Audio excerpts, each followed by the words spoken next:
मुसीबत ना पाई जड़ी मुसीबत ना पाई जड़ी कोनुरा तुम्हार उठे ফুলকলিরা জাগায় ঘুমের পারা জাগায় ঘুমের পারা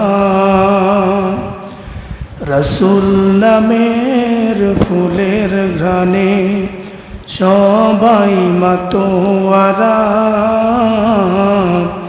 হেসে ওঠে ফুলকলিরা জাগায় ঘুমের পারা জাগায় ঘুমের পারা। সম্মানিত বন্ধুগণ আমার, আল্লাহ সুবহানাহু ওয়া তাআলা কোরআন আল কারীমটাকে নাজিল করে কোরআন আল কারীমের ভেতরে 33 নম্বর সূরা সূরাতুল আহজাব নাজিল করে দিলেন। আর এই সূরার ভেতরে 21 নম্বর একটা আয়াত দিয়ে দিলেন। সে আয়াতে কারিমায় আল্লাহ সুবহানাহু ওয়া তাআলা ডেকে ডেকে বললেন, পৃথিবীর মানুষরে, লাকাদ কানা লাকুম ফি রাসূলিল্লাহি উসওয়াতুন হাসানা।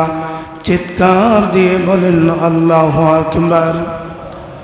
মুসলমান বন্ধুরা রে আমার, আল্লাহ সুবহানাহু ওয়া তাআলা কোরআন আল কারীমের এই আয়াতটা নাজিল করে দিলেন আর বললেন, পৃথিবীর মানুষ রে, লাকাদ কানা লাকুম ফি রাসূলিল্লাহি উসওয়াতুন হাসানা।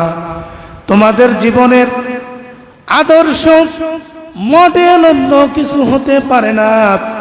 তোমাদের জীবনের আদর্শ হবে, মডেল হবে 1 নম্বরে আমি আল্লাহর প্রেরিত রাসূল, আমার বন্ধু জনাবে মুহাম্মদুর রাসূলুল্লাহ সাল্লাল্লাহু আলাইহি ওয়াসাল্লাম। জোরে বলেন সুবহানাল্লাহ।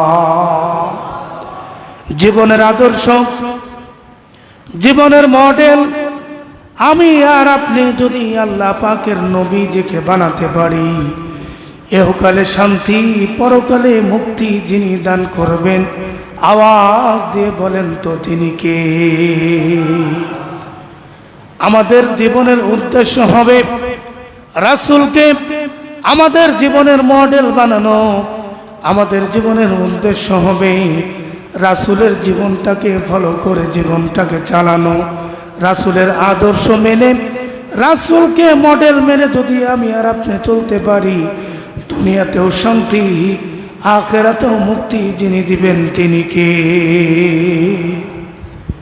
এখন দুনিয়াতে শান্তি, আখিরাতে মুক্তি, এটাকে পেতে গেলে রাসূলের আদর্শকেই আমাদের আদর্শ, রাসূলের মডেলকে আমাদের জীবনের মডেল হিসেবে গ্রহণ করতে হবে।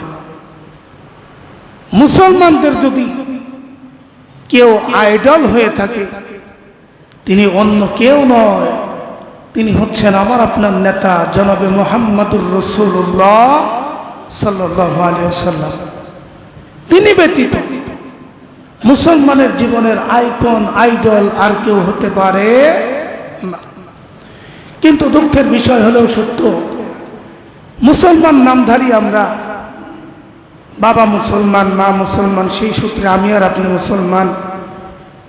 কিন্তু মুসলমান হিসেবে আইডল, আইকন হিসেবে গ্রহণ করার কথা ছিল মুহাম্মদ সাল্লাল্লাহু আলাইহি ওয়াসাল্লামকে। কিন্তু 95% মুসলমানের দেশে মুহাম্মদ সাল্লাল্লাহু আলাইহি ওয়াসাল্লামকে আইডল না ভেবে বিভিন্ন দেশের রাম, বাম, খ্রিস্টান, ইহুদি, নাসারা, যারা অমুসলিম, বিধর্মী, তাদেরকে আমরা আমাদের আইডল মনে করছি। কথা বলেন ঠিক কিনা?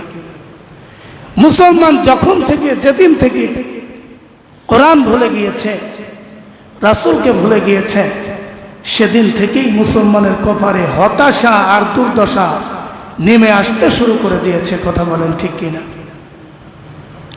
আসেন, সেদিকে গেলে অনেক কথা, সেদিকে না যাই। সহিহ বুখারী শরীফের 2004 নম্বর হাদিসে কারিমা আমি আপনাদের সামনে রেখেছি। হাদিসে পাকে ইবনে আব্বাস রাদিয়াল্লাহু তাআলা আনহু,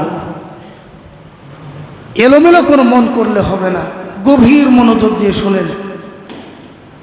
আলোচনা গভীর থেকে গভীর নিয়ে যাওয়ার চেষ্টা চালাচ্ছি। যে সমস্ত কথা জীবনে কোনোদিন শোনেন নাই সেই সমস্ত কথা বলবার চেষ্টা চালাচ্ছি। অমনোযোগী হলে কিছুই বুঝবেন না। ইবনে আব্বাস রাদিয়াল্লাহু তাআলা আনহু তিনি বলেন, নবীজিকে নিয়ে মক্কা থেকে হিজরত করে যখন আমরা মদিনায় গেলাম, কথাগুলো এজন্যই বলছি, মাসটা মুহররম, সামনে আছে আশুরা। সামনে আছে কি? আশুরা। এই মুহররম এবং আশুরা এগুলোর সমন্বয়ে আপনাদেরকে একটু জ্ঞান গর্ব কিছু বোঝানোর চেষ্টা চালাচ্ছি, মনোযোগ দিয়ে শুনতে হবে। বলেছি ইবনে আব্বাস রাদিয়াল্লাহু তাআলা আনহু তিনি বর্ণনা করেন, নবীজি সাল্লাল্লাহু আলাইহি ওয়াসাল্লামকে নিয়ে মক্কা থেকে হিজরত করে আমরা যখন মদিনায় গেলাম, মক্কা থেকে হিজরত করে কোথায় গেলাম? মদিনায় গেলাম। যাওয়ার পরে আমরা দেখতে পেলাম যে মদিনার মানুষ রোজা রেখেছে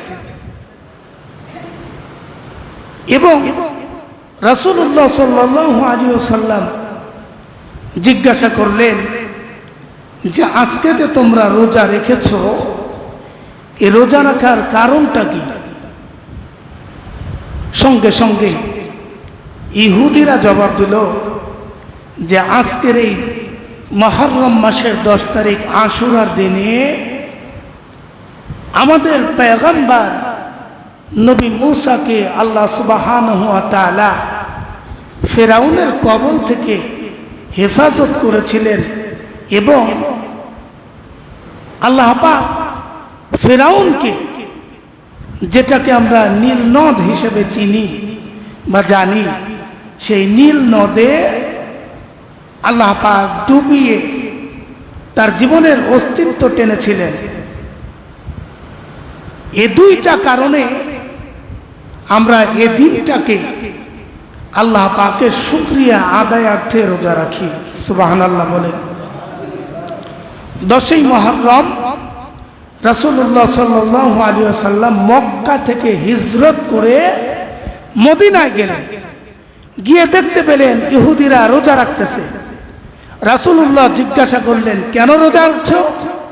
তারা জবাব দিলেন যে এই দিনে আমাদের পয়গম্বর নবী মূসাকে আল্লাহ সুবহানাহু ওয়া তাআলা ফিরআউনের কবল থেকে হেফাজত করেছিলেন আর ফিরআউনকে ডুবিয়ে দুনিয়ার থেকে বিদায় করেছিলেন।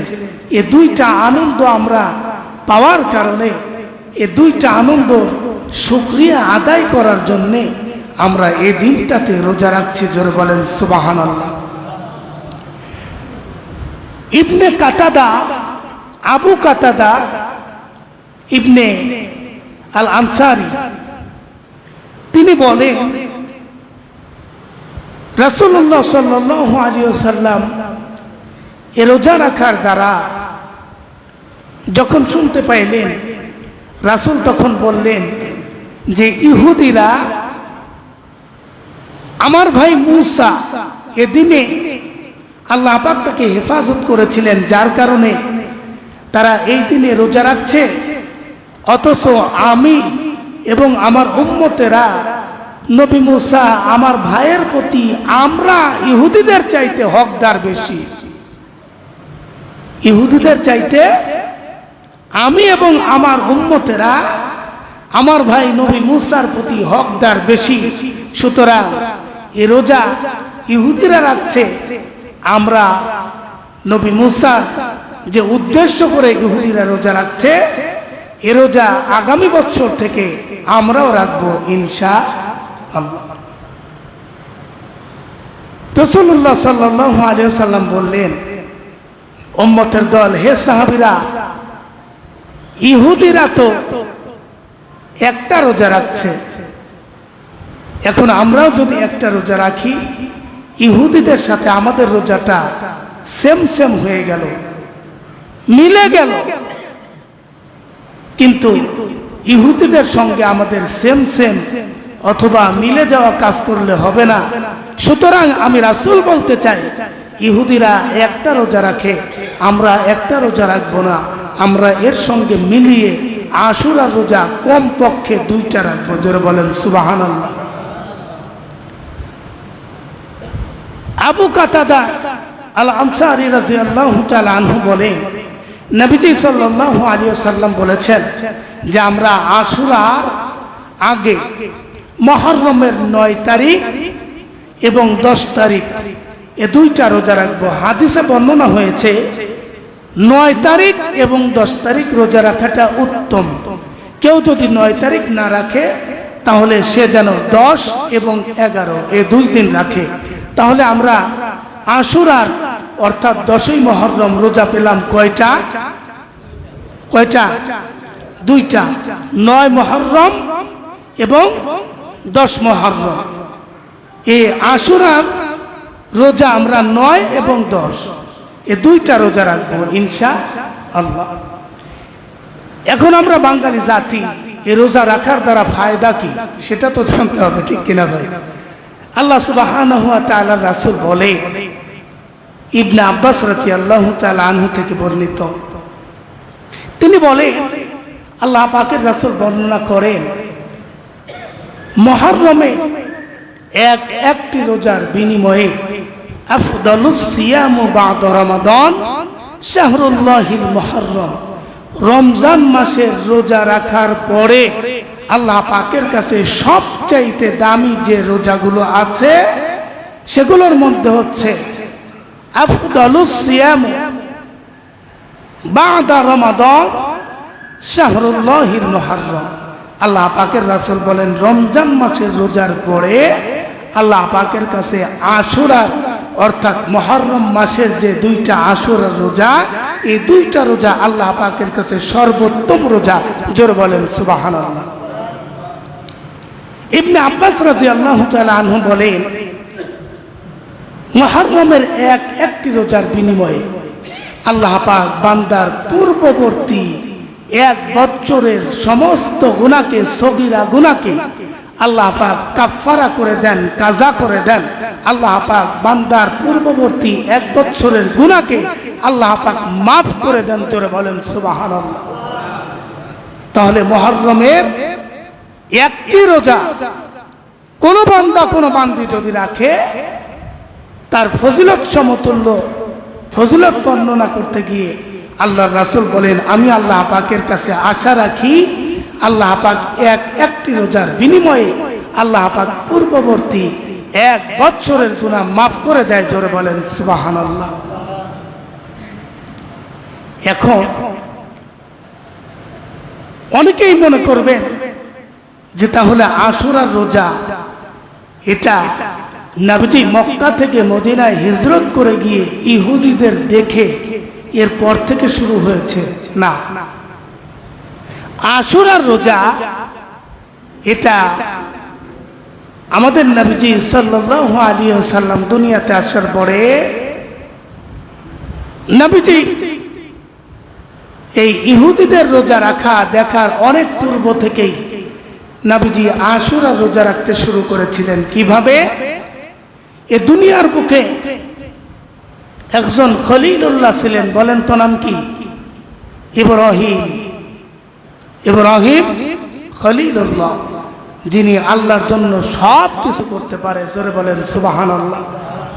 এই ইব্রাহিম খলিলুল্লাহ হাদিসে পাওয়া যায়, বর্ণনাকারীরা বলেন ইব্রাহিম খলিলুল্লাহ যেদিন দুনিয়াতে জন্মগ্রহণ করেছিলেন ওই দিনটা ছিলেন আশুরার দিন, 10ই মুহররম। জোরে বলেন সুবহানাল্লাহ। এবং ইব্রাহিম নবী এই 10ই মুহররম জন্মগ্রহণ করার কারণে ইব্রাহিম আলাইহিস সালাম তিনি এই 10ই মুহররম তিনি যে দুনিয়াতে আসছেন জন্মগ্রহণ করেছেন, এর শুকরিয়া আদায় করার জন্য তিনি রোজা রাখতে শুরু করেছিলেন। পরবর্তীতে ইহুদিদের দেখে আশুরা রোজা পালন করার অনেক পূর্ব থেকেই আল্লাহ পাকের রাসূল জনাবে মুহাম্মদুর রাসূলুল্লাহ সাল্লাল্লাহু আলাইহি ওয়াসাল্লাম বাবা ইব্রাহিম আলাইহিস সালামের এই সুন্নতটাকে সুন্নত মনে করে পালন করেছিলেন। জোরে বলেন সুবহানাল্লাহ। এখন এখান থেকে শিক্ষা নেন, মুমিন যখন খুশি হবে, মুসলমান যখন খুশি হবে, তখন তারা আল্লাহর শুকরিয়া আদায় করার জন্য সর্বপ্রথম জবান দিয়ে বের করবে আলহামদুলিল্লাহ। মানুষ যখন খুশি হবে তখন সর্বপ্রথম আল্লাহ পাকের শুকরিয়া আদায় করার জন্য জবান দিয়ে প্রথমে শুকরিয়া আদায় করবে আলহামদুলিল্লাহ। এরপরে শুকরিয়া আদায় করবেন কিভাবে? আল্লাহ রাসূল সাল্লাল্লাহু আলাইহি ওয়াসাল্লামের এই ঘটনাগুলো থেকে শিক্ষা নেন। আল্লাহ পাকের রাসূল বলেন, বান্দা, আল্লাহর প্রতি খুশি হয়ে যদি তোমরা শুকরিয়া আদায় করতে চাও তাহলে রোজা রেখে দাও। আল্লাহ শুকরিয়া আদায় সর্বপ্রথম হবে মুখে, এরপরে যদি শুকরিয়া আদায় করতে মন চায় তাহলে আদায় করতে হবে রোজা রেখে। এখন বলেন তো, এই রোজা রেখে শুকরিয়া আদায় করা এটা কি আমাদের ভিতরে আছে?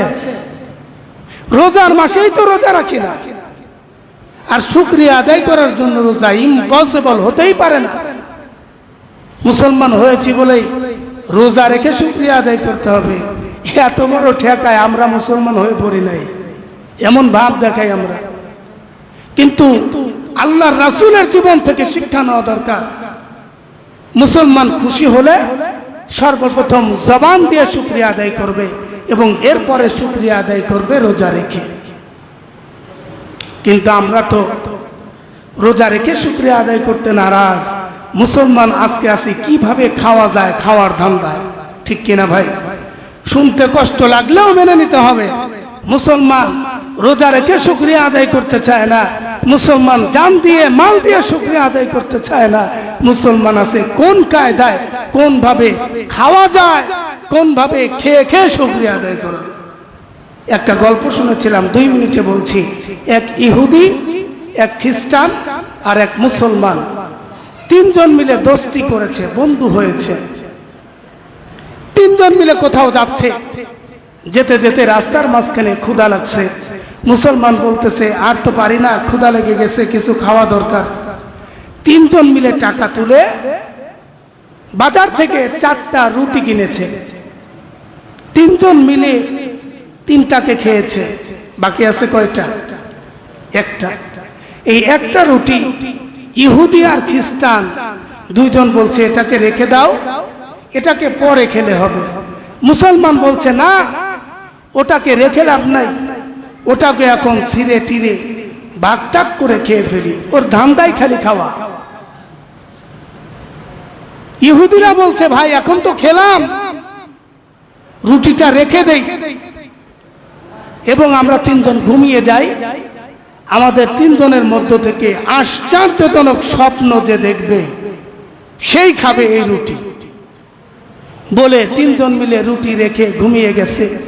ইহুদি খ্রিস্টান নাক ডেকে ঘুমায়, মুসলমান আর ঘুমায় না, ওর ধান্দা তো খাওয়া, ও আর ঘুমায় না।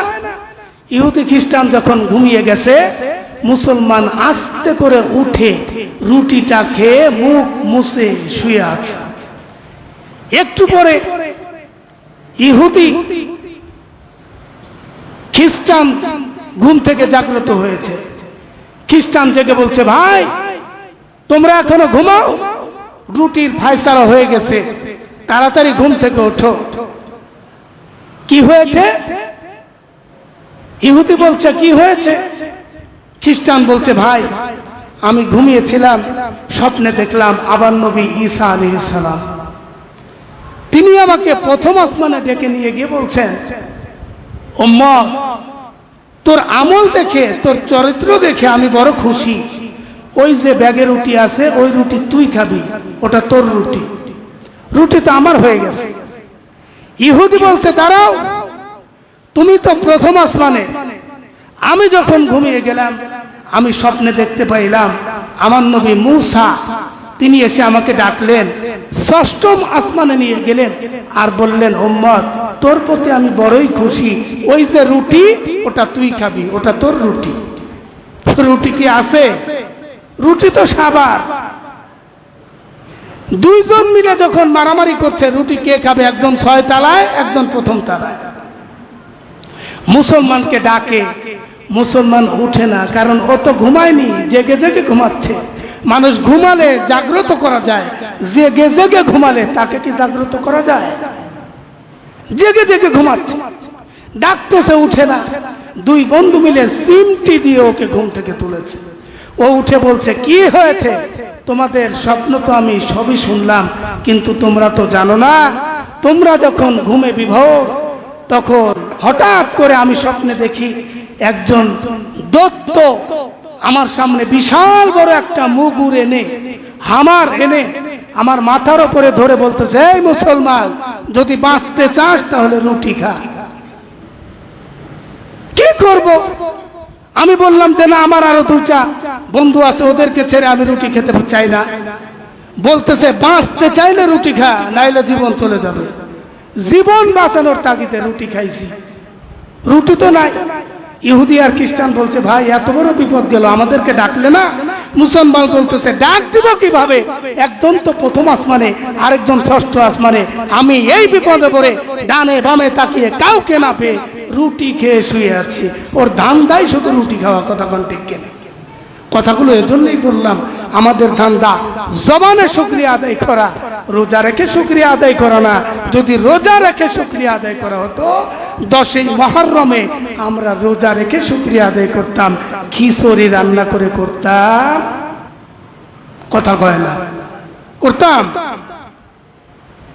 কোরআন হাদিসের কোন একটা জায়গাতে কোন একটা আলেম দেখাতে পারবে না 10ই মুহররমে রোজা না রেখে খিচুড়ি রান্না করে, তাবারক রান্না করে, সিন্নি রান্না করে মানুষের মধ্যে বন্টন করতে হবে, এমন কোন আয়াত, এমন কোন হাদিস আজও পর্যন্ত বাংলার জমিনে কোন আলেম দেখাতে পারবে না।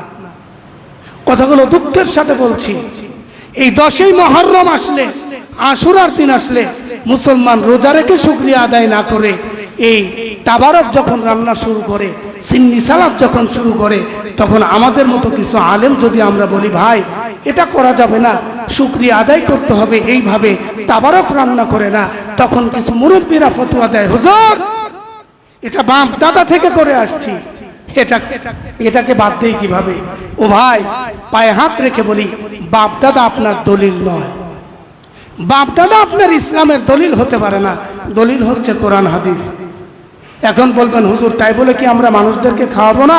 অবশ্যই খাওয়াবেন। বছরে 365 দিন, আপনি 365 দিন খাওয়ার নিষেধ নেই। 10ই মুহররম খাওয়াতে হবে, এ জরুরি ভাবে এদিনেই করতে হবে, রোজা বন্ধ রেখে। এটা কোথায় পেলেন? সুতরাং এটাকে বাদ দিতে হবে। আমরা দিব ইনশাআল্লাহ। 10ই মুহররম আমি হাদিস উল্লেখ করেছি, আয়াত বলেছি, আমাদের জীবনের মডেল হবে রাসূলুল্লাহ জনাবে মুহাম্মদুর রাসূলুল্লাহ সাল্লাল্লাহু আলাইহি ওয়াসাল্লাম। তিনি যেইটা করেছে, যেইটা করতে বলেছে, আমরা সেটাই করব, তার বাইরে করব না। হাদিস বলেছি, সহিহ বুখারী শরীফের 2004 নম্বর হাদিস, রাসূলুল্লাহ সাল্লাল্লাহু আলাইহি ওয়াসাল্লাম 10ই মুহররম আসলে 9 এবং 10 এই 2 দিন আল্লাহ পাকের রাসূল মুসা নবী ফেরাউনের হাত থেকে আল্লাহ পাক হেফাজত করেছেন এবং ফেরাউনকে ডুবিয়ে মেরেছেন। এবং এই 10ই মুহররম আরো 10টি অলৌকিক ঘটনা আছে। এই ঘটনাগুলো আল্লাহ পাক আমাকে হায়াতে বাঁচিয়ে রাখলে আগামী জুমায় এই 10টি ঘটনা আপনাদের সামনে বলবো ইনশাআল্লাহ।